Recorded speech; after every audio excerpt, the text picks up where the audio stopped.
今天是12月13号，趁着等一下又要去银行的空档了。我去银行不是要嘎3点半，是要办那个约定哈，因为现在在玩股票、玩 ETF 什么的，我觉得每天都好像在破解这个背后的不管是大户或者是国外的法人什么他们的策略。当然我不可能，坦白讲不可能破解啦，因为他们那个布局很大，特别是国外的。但是我觉得每天去观察一些这样里面的一些状态，玩了2个月左右，赔的比较多，但是也有赚。但是那种赚有几次是一次赚还赚不少，以我投的资本来讲的话，那个比例算是不错的啊。我不是股票老师，我在强调这句话，其实只是我的一个感言哦。因为最主要是我是觉得那种喜悦比赚到钱还要，就是破解了，或是了解他们在干嘛了，猜测出他们可能在干嘛，然后还因此得到利润的话，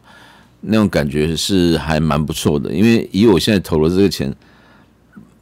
赔不可能赔太多了，但是如果你是破解到某一个什么特殊的一个，以他们的角度来讲，也许是一个案子的话，那你可能就可以跟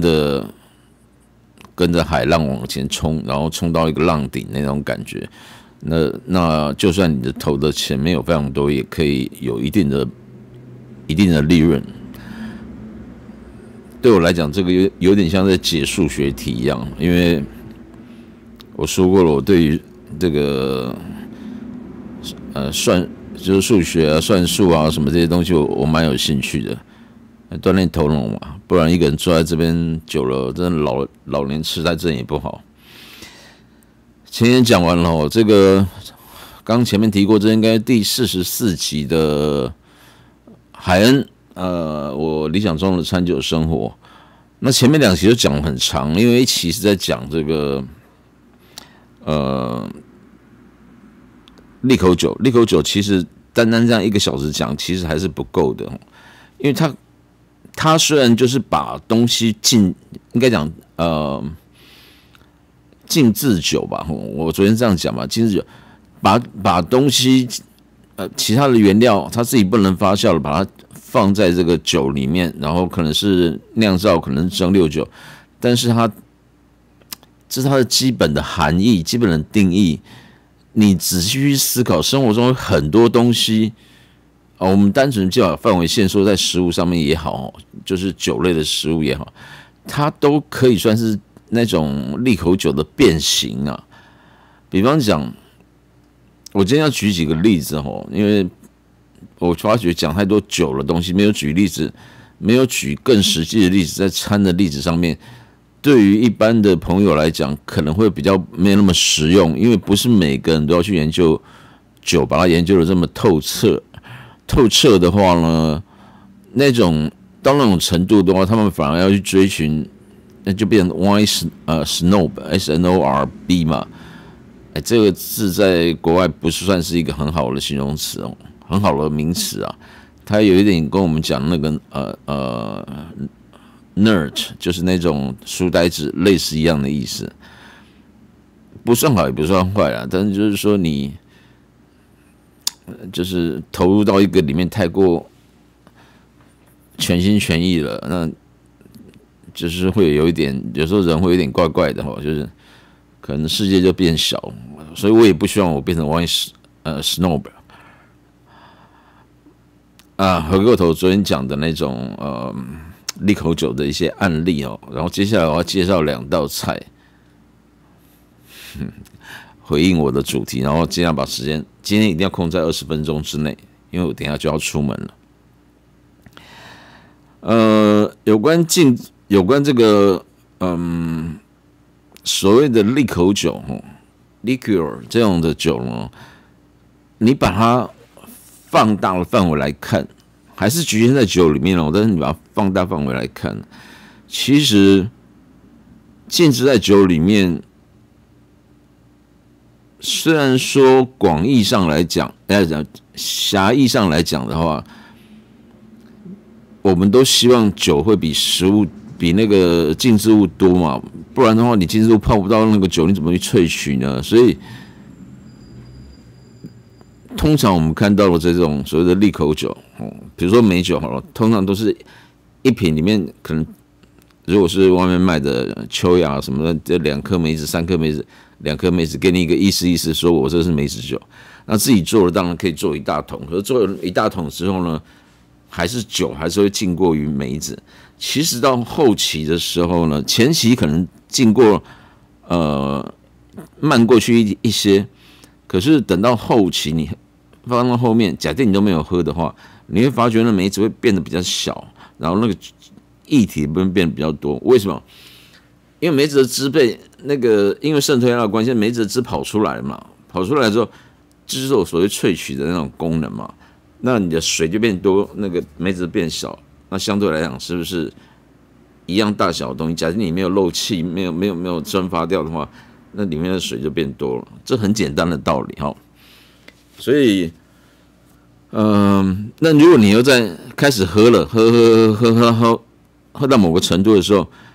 你的梅子已经萃取到就比较干干扁扁的，然后肉比较结实了，然后已经没有太多的水分了。这时候有可能就变成是梅子比较多，那个酒比较少，因为很少人腌那个是专门要吃梅子嘛，大部分是要喝那个酒为主嘛，所以这个时候是不是变成是梅子比较多，酒比较少？那它其实还是原来的利口酒啊，并没有改变啊。所以我说狭义、广义的部分，这时候就产现出来，就变成是你的东西比那个你的原料比酒本身还要多。这是有2个方法啦，第一个就这样吃完了，第二个是如果你觉得这是泡的不错呢，那你也可以忍受稍微没有那么好的状态了。我所谓没那么好的状态，就是说你这时候如果加新的酒进去，可不可以？可以啊，没有人规定不行啊，它会变得比较口味变得比较淡而已。我讲的是梅子味道变得比较淡，那酒精味会比较强而已。那么我觉得很多东西要举一反三，要去发散的哈。那你可不可以，就是假设你有做2桶，我这时候可不可以把它合成1桶？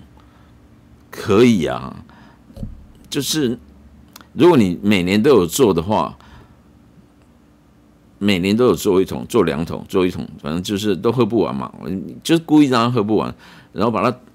像那个手雷亚那种叠桶系统，就是手雷亚就雪莉酒那种叠桶系统，它是每年都会有嘛。然后一桶一桶把它叠起来，因为它们是圆形的，这样叠成像一个三角状，底下5个，上面3个，2个1个，类似像这样的情形。我那数字只是举例而已啦，哈，你要看你空间有多大。那你是不是也可以类似，就是我今年从这底下的美酒取一些出来，然后再从就5年前的美酒取出一些出来，然后再把4年前的美酒补一些进去，把3年前的美酒补一点进去，把2年前的就是一个补一个补，让底下那个永远都是满的。那它一直维持着就是5年的，应该讲说年度就越来越老的美酒。但是呢，你又不用担心它太过于。真的那样某个程度太过于陈旧了，因为你一定还会有前1年的美酒再补进来。这个概念我相信可能有酒厂有在这样做，但是私人有没有在这样做的，我想比较少。但是它其实就是一种所谓的雪莉酒的叠桶概念。雪莉酒我一定会单独举例来说。其实我昨天才跟另外一个朋友约好去吃饭，他跟我讲的，因为我之前就广开英雄帖嘛，找一些朋友们一起吃饭，异性啦齁，因为以我这个年纪也是要认识一些异性。2方面是找一些有经济实力的，大家可以一起去吃，比较不要去吃路边摊那样的东西，然后再加上酒。所以我是跟他们讲说，酒我可以出，餐点你们自己，你要吃什么你来决定，然后餐点你要自己出，这部分我不会帮你 cover， 因为我们不是男女朋友，我也不是想要好像吃了之后你就要欠我人情，或者是我不喜欢这种概念。我当时被很多人骂，然后 AA 制那种关系，可是我觉得吃饭自己付钱，买东西自己付钱，天经地义的啊。你除非你是别有所图，你想要用你的什么东西来换什么东西，我觉得这样我不反对，但是我不会这样做。前一阵子看到很多台湾女孩子去中国掏金，我讲中国当然是中国共产党那种属于9%的那个不要用吸光这个字啊，免得我被禁了。就是说，他们可能当领导、当官员，然后很多钱，他们钱真的很多，真的很多。我听到有一个例子，就是一次可以养100-200个不要讲小姐，100-200个女孩子，那些女孩子可能包含从台湾都有人过去，那种穷乡僻壤啊，或者是大陆的穷乡僻壤，或者真是台湾的。他说还有，我不晓得讲到底真的假的，但是我个人觉得是有可能的，因为笑贫不笑娼嘛，有钱比较重要嘛，很多人会这样想，我也是这样想，但是我是觉得有钱也是要身材有道。他们说那种包下来就是每隔比如说多久2个礼拜1个月左右办一次活动，然后就会有那种相关的人帮他们找一些这样的女孩子呢，每个都很漂亮，一定身高身材很好，什么样有的没有的，甚至是网美什么的。不然网美哪有那么多照片，每天吃喝玩乐，然后跑的地方都很远，然后写一些言不及义的话。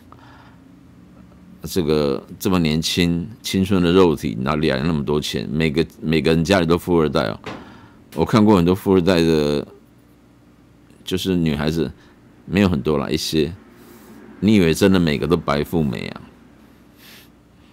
虽然是很有可能，这几率是很高啦，因为通常有钱人他娶的太太都不会太丑嘛。那生下女孩子如果继承到母亲的基因，通常也都会长得很漂亮。这个话题绕远了。我说20分钟讲完要3道菜，现在12分钟讲完了，都前面在发牢骚而已。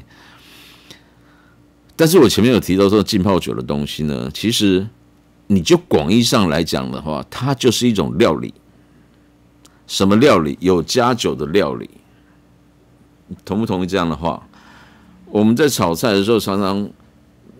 比如说3杯鸡好了，你炒好之后，用那个陶锅嘛，最后盖起来，外面还会再淋一层那个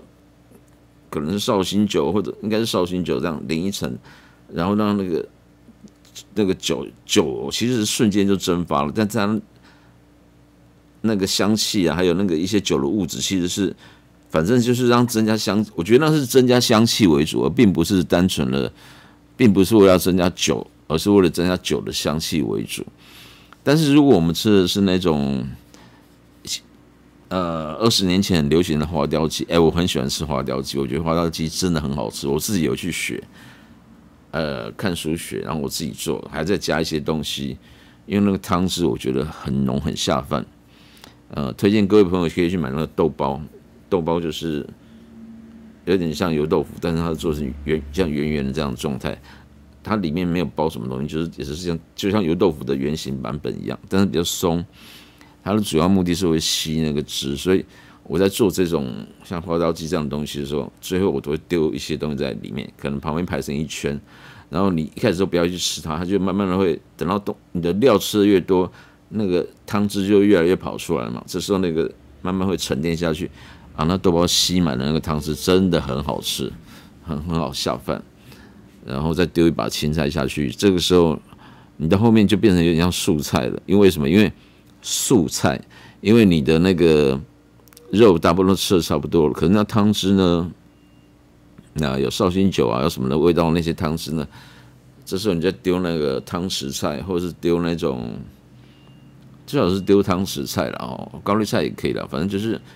比较耐得起煮的那种，这是你的豆包，这假定你还在，或者你要丢新的下去，这一锅就变成有一点素菜的味道。虽然说它的卤汁其实有肉，不能算是100%的素菜，但是这个青菜会也是要选用会吸汁的那一种哦，和这个豆包其实它就可以把最后的那个酱汁都吸满了，然后你之后再吃，很好吃。所以一道菜可以有很多种变化哈，这个就是这也没有人教我，这是我自己想到的，因为我不想浪费那个东西。你把那个汤汁直接淋在饭上吃也是可以，可是很空虚啊，你还是要有一些东西，就嘴巴里面还是要嚼一些东西，不是只有饭而已。我们又不是丐帮，对不对？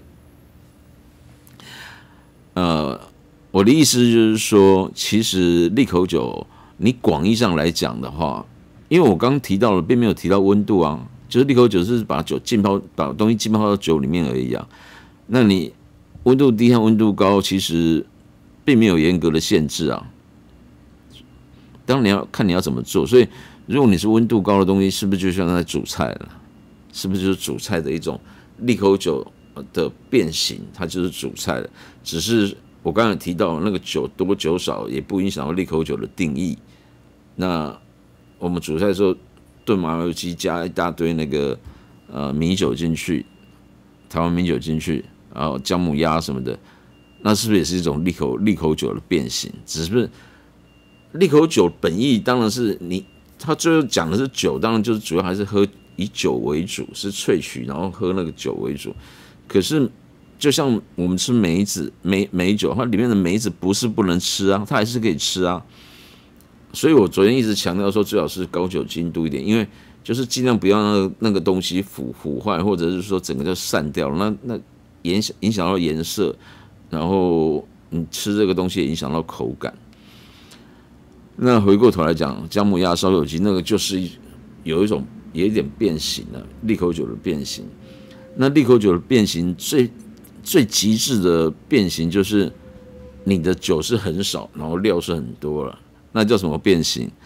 那就是我们一般在烹饪的时候，师傅讲说，这时候我们加一点料酒，加一点什么酒一样，是不是这个意思？就是让整个东西变得更好吃。你可以讲说，这时候不对啊，我这是要吃菜啊，我们酒那只是调味啊，没有错。但是我讲的说，这个就是一种极端的，比较靠向料理的利口酒的变形，这是我自己的定义啊。因为我觉得昨天花那么多时间在讲这个数学，或者讲一些比较好像乍听之下跟料理没有关系的东西，其实我要提的就是说，你的思维不要太狭隘，你要去举一反三，或者是就举一反三去类推，然后要去多让自己的脑袋放空一点，因为很多东西不是师傅教你这样，你就是这样。我刚刚讲利口酒是一个很明显的例子，它里面就2个变数，一个原料，一个酒。然后是酒有高酒精、低酒精，高酒精酿造酒，低酒精蒸馏酒啊。原料当然有动植物，什么都有可能啦，菌菇什么也都有可能啦。所以在这种排列组合底下呢，有很多种变法，而且量多哪一个量多哪一个量少，其实也都可以去调整的。中间加上温度的变化，就是你这个东西处在的温度是什么样子。那极端一点讲，每个东西都可以把它拉到极端的时候，你就可以发现它的组合其实是很有意思的。那我可以跟各位提，就是说，如果你觉得炒什么什么菜加一点米酒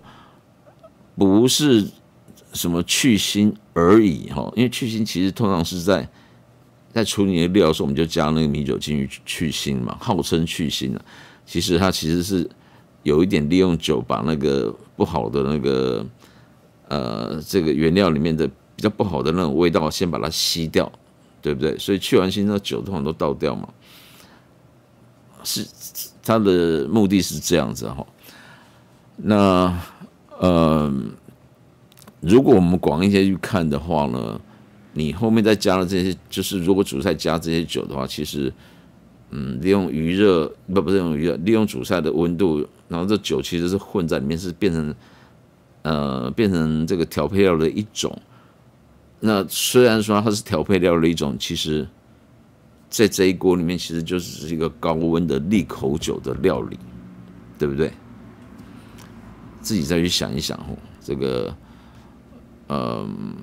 这是我自己的定义。如果有人来 challenge 我的话，省了这个功夫了，因为我不是要跟你研究那书上写的100页的那些东西，那个东西我都会。如果只要扯简单的东西，我也会。但讲这个东西就不是我的生活经验，或者不是我要提的东西。我要讲的是能够发散，可以去想更多的，而不是人家讲 A 你就讲 A， 然后去考一个 WSET， 然后就第几期了。你如果不会去思考更多东西的话， WSET 都是什么 SSI， 那每年有多少人去考啊？即便它只是个法人机构，那每个人去考，就好像每年有多少大学生、研究生毕业，你要怎么跟人家不一样？你要思考这个问题。然后你要知道说，你念这个书，不要把念这个书当成是一个圣经，就是完全不能变的。你要把它想象成，它只是一个入门的东西，带你入门。带你入门的意思就是说，你自己要有根据入门去有创造力出来，这是非常非常重要的事情。你如果没有创造力，没有办法举一反三，没有办法联想，没有办法有自己的思考模式，没有办法去创新的话，你不管你拿到什么执照或什么从哪一个学校毕业，哪什么系啊，建筑系，你永远都只是一个一般人而已。好，这是有关利口酒料理利口酒我结合在一起，要承先启后嘛。陈昨天讲了快1个小时。我猜是没有什么人听因为我看我那个文章那个影音每次都只有看个几分钟不到吧，我觉得很可惜，因为前面搞不好我在发牢骚，后面才是我在讲重点的东西。没关系啦，反正就是这样经营的。我说这样讲对我来讲就是一个发泄，而且我分享的东西你注意去听的话，真的是对你有帮助。第二道菜是，其实我之前有录过，但那一篇录的效果不好，所以我把它取消掉。我那时候提的是，这跟酒就没有关系，是番茄炒蛋。番茄炒蛋呢，坦白讲，到处都有，自助餐也有，一般的台湾式的自助餐，或者是你去吃个简餐店，很多时候也有番茄炒蛋了。那番茄炒蛋呢？我会联想到，比方讲像炒那个红萝卜丝那种，它是需要功夫的。它很简单，但是你有一点功夫去处理的话呢，你煮出来就会更好吃。当然还要再加上一点技术我刚才并在一起讲，就是说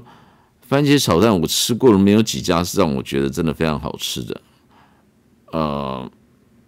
当然我讲这是有点主观的意思在里面了，因为从小我吃的番茄炒蛋就是如此。所以养成习惯就会觉得说，他就应该这样做才会比较好吃。可是你们看，等一下听听看我这样举这个例子合不合理，有没有它的道理在？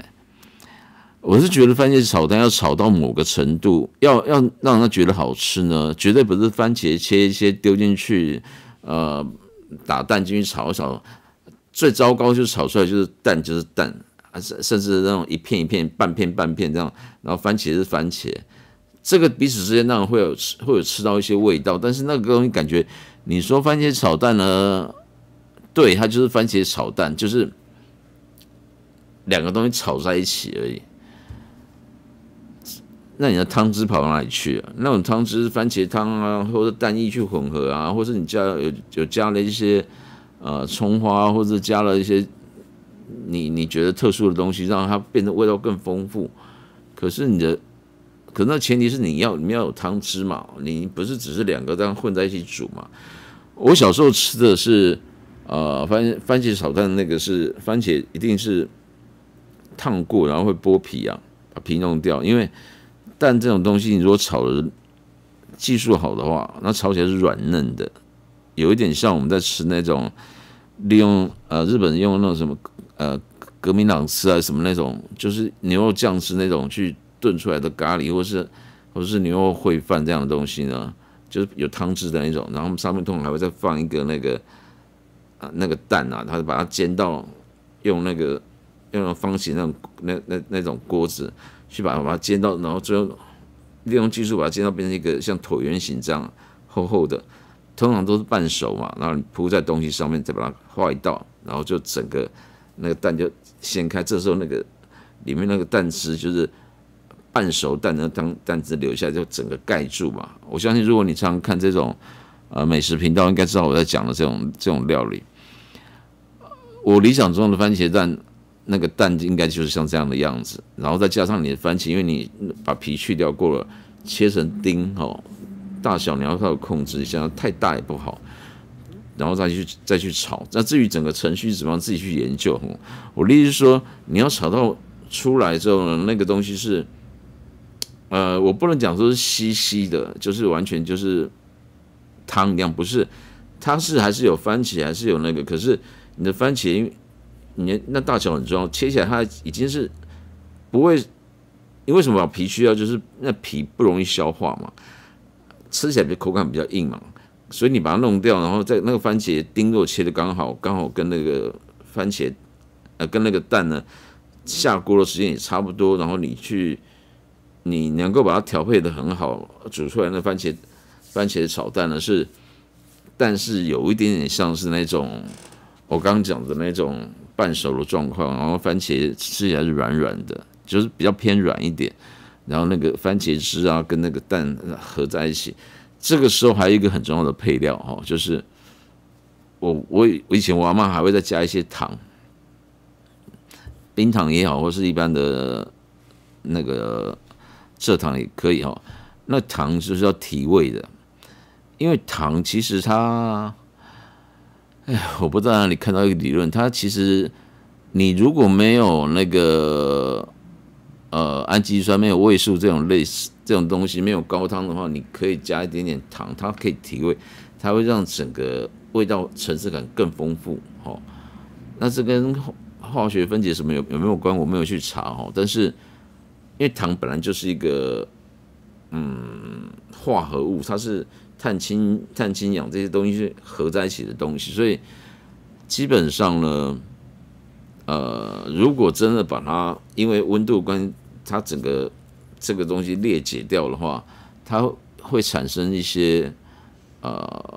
可能很美妙的东西吧。这个我只能这样讲有些料理很好吃，真的就是最后加一点点糖，最后加一点点糖再去炒一炒，它让你隐隐约约的，不是让你觉得吃起来是甜的，那种很明显。当然你吃起来感觉是会有点甜，但是那个比较像是在提味，而不是在煮一道红豆汤那种感觉，然后一定要甜的，不是这样的意思。至于那个量要弄多少，这个东西很多人在问，每次在问食谱都一定要这个几茶匙，那个几汤匙，然后这个要多少，那样你会这样只会问这样东西的人，保证100%是不会煮饭的人啊，因为很多东西它比如说进料的东西都在变，你去背那个东西，然后你又不在化学实验，你如果不懂得说这个，所以做的时候就要开始要尝一下那个味道是怎么样子，然后做调整。那个也是要有天分或者是经验很多那种刚结婚，不管太太或老公就是有在煮菜的，买了食谱回来按表操课，就是只会这样弄，那一种通常都不会很好吃，因为你并没有掌握住关键，或是你的饮食经验太少了。很多东西要随机应变，随机应变呢，就是你的口感很重要。所以常常在外面吃东西，这味道为什么好吃？你自己要记得。然后回来在煮菜的时候呢，你煮出来看怎么去弥补。所以跟我在讲说在调整那个在喝酒、喝日本酒一样，或者是喝葡萄白酒一样，最好是先从温度低开始喝。为什么？因为你如果觉得它还没有展开的话，你温度慢慢上来，它就有机会展开香气啊、酒体等等。那你如果一开始温度很高的话，难道你要拿回去冰吗？因为它其实有些东西已经散掉了，你回去冰是没有用的。就是先从浅的，先从低温的开始弄，然后再去慢慢的去增加可能调味啊，或者让它温度慢慢上来。我觉得这才是最好的、最适切的处理不管料理或酒的这样的方法。然后第三个我要提的料理就是很简单讲了，各大料理店啊，甚至日本料理店也会有啊，就是那种可能是大菜，不是大菜，就是一盘的菜，或者是小小碟的那种的。什么东西呢？龙须菜，龙须菜长得，首先我要先跟大家讲清楚哦，有些人可能不知道哦。就好像我有遇到有朋友以为西瓜就长在那树上了，长在树上那个蔓藤吊得住吗？掉下来就算吊得住，那掉下来不是打死人了，对不对？不过榴莲倒是长在树上，而且长得很高，所以采榴莲要很小心啊。那榴莲果砸下来，它比西瓜的杀伤力还要强，这个原因不用我解释了，大家想也知道。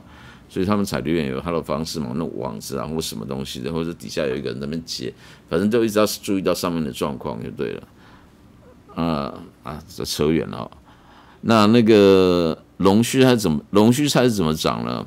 它是蔓藤类的植物，它当然也可以在地上长，但是地上长有地上长的好处哦，比如说它受阳光比较那个，可是树上长有树上长的好处，为什么？不是树上了，爬藤有爬藤的好处，为什么？因为它会结果啊。这种就像丝瓜一样，不是南瓜，南瓜通常长在地上，为什么？因为南瓜很大颗嘛，你如果长在那爬藤，那个南瓜长大一点也是会掉下来啊，所以这个都有些道理在的哈，不用死背，你要知道它的本来形状是什么东西，然后按照它的生物特性去研究最好的栽种方法。那龙须菜它本身是一个蔓藤类的植物为主，在地上长也可以，可是它长出来的东西呢，如果你在地上的话呢，就像南瓜一样，就会有，除非你一起去翻，对不对？不然的话，就有地方会晒到阳光，有地方有些果实部位没有晒到阳光，会比较白。那如果你是让它长在就是蔓藤类，你架那个棚架让它去长的话呢，不用太高，太高反而不方便，就是一定的高度这样就好。这时候呢，它不但你还可以采那个叶子，所谓龙须菜就是龙须，这个叫什么？这是什么植物啊？我们叫反正龙须叶啊，龙须什么这样的植物，我们吃的是它的嫩茎，就前面的那个嫩芽的部分。采下，然后它长很快。你今天采完，它晚上搞不好就又长出了新的出来了。所以在乡下那个，其实以前的时候啦，就家家户户都会有这样的东西，因为很好长嘛，很好长又很好吃。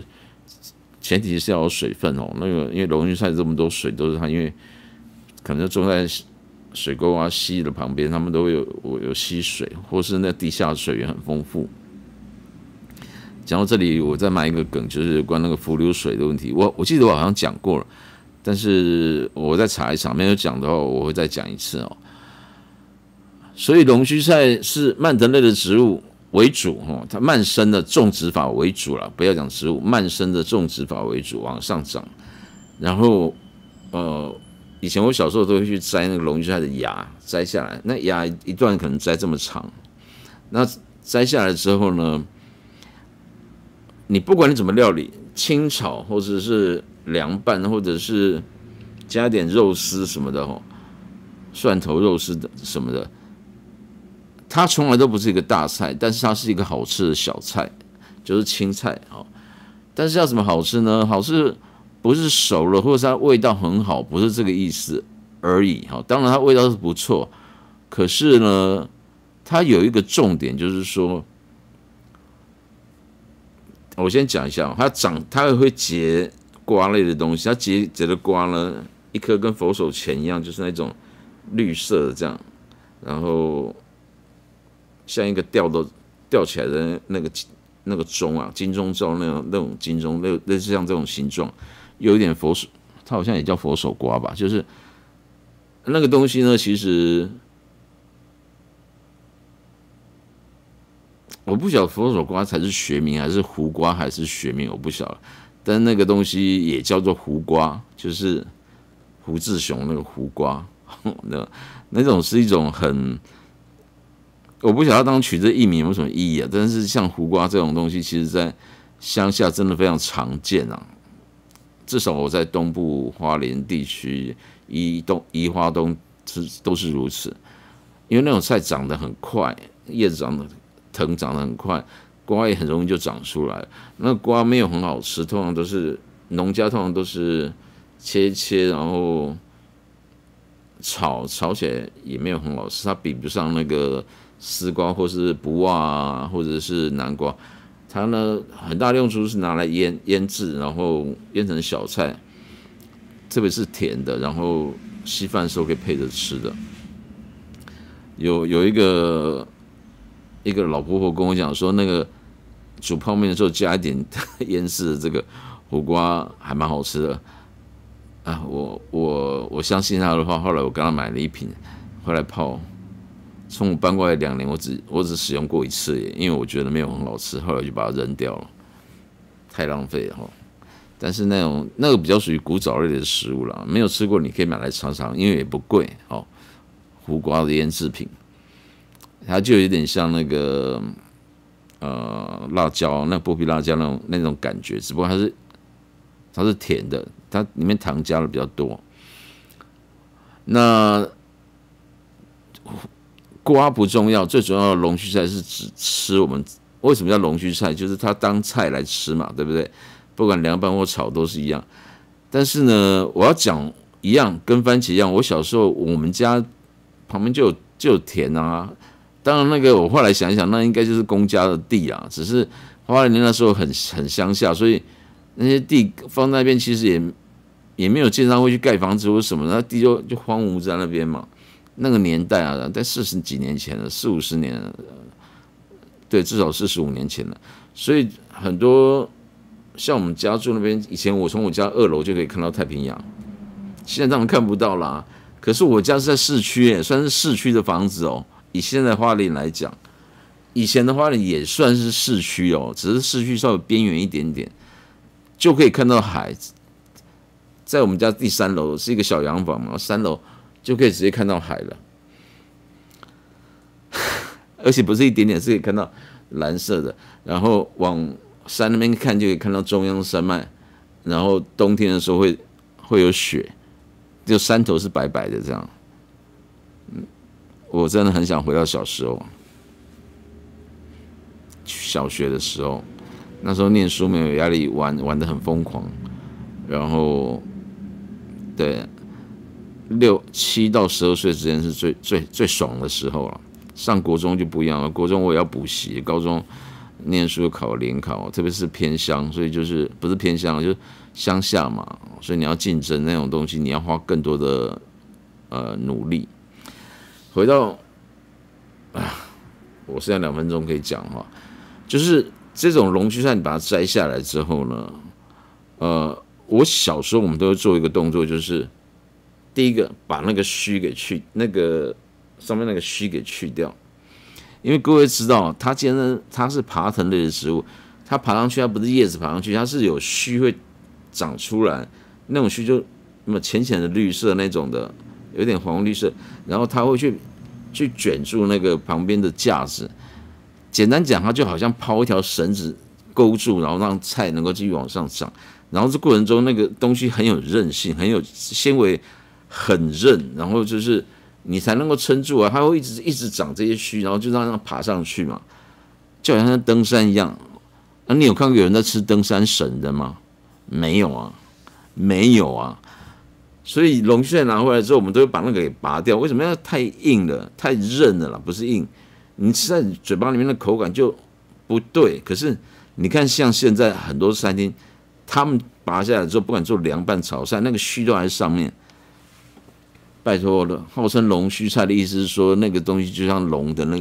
那个须一样，并不是说这个须才是主要吃的东西，不是那个东西，你试着把它拔掉、摘掉之后去炒，那整盘的味道、口感就会一致了。然后第二个是，当然我们采的是嫩芽部分，但即便是嫩芽，龙须菜那个长上去，它也不是裸露，它外面还是会有一层绿色。虽然它不是木质的植物，但是它外面还是有绿色的皮嘛。其实所有的青菜都是这样子啦。哦，你包含那个萝卜也算啦，或者是说你这常见花椰菜啊，白色、绿色那个，我小时候我们都会把刀子这样切一点，把那个皮给撕掉一些，不用全部就有点夸张，太花时间了。你这样撕，最主要是底下那些部分，那个茎部那个部分，通常那个皮又比较老，就这样弄一撕，不是切哦，是切一个口子就用撕就把它撕掉了。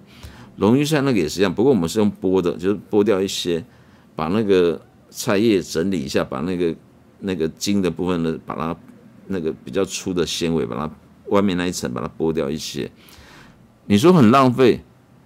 龙须菜很容易长，真的很容易长。那个对我们来讲，稍微花一点处理的时间，没有什么浪费的。你剩下的这些东西，养鸡养鸭什么的嘛，都可以用啊。那个乡下的环境啊。然后你这时候再拿去炒，不管是弄成小碟的，就是烫一下弄成小碟去做成凉拌小菜，或者是拿去炒龙须菜，加点肉丝，再加蒜头，一点点猪油什么去炒起来，就很好吃。这个吃起来就脆脆的，真的里面没有违和的口感，其实单纯只有脆脆的。当然你也可以再加一点点米酒进去，就是调味，就是这样啊。我东西又绕回到酒上面，好。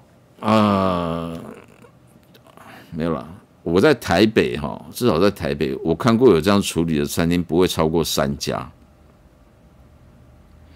那个到底是师傅不懂，还是我们太过龟毛？龟毛如果可以导致你可以借由一些小的注意的点，可以让食物更好吃的话，我觉得龟毛是好的，因为。如果说我还要花一个小时弄完之后炒菜只炒几分钟，那种龟毛就比较不必要了，或是你要想想看有没有什么别的方法可以去取代、减轻这个动作。反正呢，所谓的美食就是每个细节你都要去照顾到嘛。然后你可以先准备、先调理的东西呢，先做好，自然而然就会让这个食物更加美味。那食物一旦美味呢，你搭了酒呢，即便是一个简单的酒型，不要过期，不要坏掉，不要过期，不要变味，够新鲜。其实餐酒搭配其实很简单的。我讲了那么半天呢，其实我这次的刊头的封面会放的是很简单的一个我今天问一些女生可不可以。跟他们请他们分享他们的那种，有些穿的比较那种的，然后被骂了一顿。可是我觉得那个东西就是，我昨天看到有人拿那个相机去海滩拍，当然是国外了，拍很多女生穿比基尼那个，他有没有牵涉到这个个资法？应该是没有，因为他远远的拍，然后人都是拍背面嘛，也不知道是谁啊。然后这样拍段影片有没有意义？一点意义都没有。但是会不会去点？很多人点，我有没有点？我有点，而且我还看了好几次。就那个随便弄，几万人看，我这个节目这可能60-70个了不起。我就想一想啊，好没有力的感觉。所以有人就跟我建议讲说，其实不是有人，是 YouTube 跟我讲说，你会不会你挑的那个图片没有那个吸引力？难怪常常看到那种短片呢，挑的都是那种里面搞不好里面没有出现这样子的画面，但是他就用这种图片来吸引人家去点开。所以我决定不要再当循规蹈矩的好学生，有时候也要走一点偏锋。我写信给一些朋友，问他们有没有，有人还骂我啊，就说这个要收钱的。我说。那我放你的连结在那边，可不可以大家就互相异业结盟？他们说，他还是觉得这个肖像权要收钱。那可不可以不要有肖像的，就是比较你背影或者是怎么样？还要再考虑考虑。不能拍我啊，对不对？我放的那张我会放的那张那个叫什么蒜泥白肉，可能有一些朋友有看过了，但是我会放上去。但那间蒜泥白肉呢，它的说明呢，我就不在这边讲了，我会把它写在这个影片里面的那个 description 描述的地方，然后提到我为什么觉得它好吃。它就是我要讲的额外的三个料里面额外多一个料理，然后但是那个单纯就是只有提它的就食物而已，那不牵涉到酒的部分，好吧？今天这一期就这样讲完了，差不多时间了，我要去银行了，好，拜拜。